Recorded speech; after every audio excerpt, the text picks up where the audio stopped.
Welcome to great home makers. இன்னைக்கு ஒரு ஹெல்த்தியான முருங்கைக்கீரை சூப் தான் பார்க்க போகிறோம். நல்லா க்ளீன் பண்ணி வாஷ் பண்ண முருங்கைக்கீரையை குக்கரில் ஆட் பண்ணிக்கலாம். ஒரு 5-6 சின்ன வெங்காயம், 7-8 பல்லு பூண்டு, ஒரு தக்காளி, 1/2 டீஸ்பூன் மிளகு, 1/2 டீஸ்பூன் ஜீரகம், ஒரு 3 டம்ளர் தண்ணி விட்டுக்கலாம். குக்கரை மூடி இது ஒரு 2 விசில் வரட்டும். 2 சவுண்ட் கொடுத்து நல்லா வேக வச்சுட்டோம். இதை நம்ம வடிகட்டிக்கலாம். இதை நல்லா மசிச்சு எடுத்துக்கலாம்.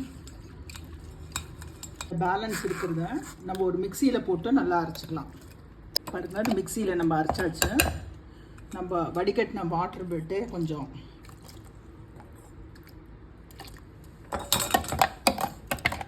ஆட் பண்ணி இதை நம்ம நல்லா வடிகட்டிக்கலாம்.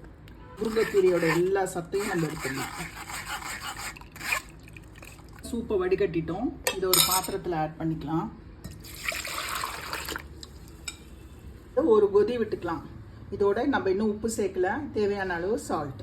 சூப் நல்லா பாயில் ஆகுது. இதில் தேவையான அளவு பெப்பர் பொடி போட்டுக்கலாம். கொஞ்சமாக பட்டர்.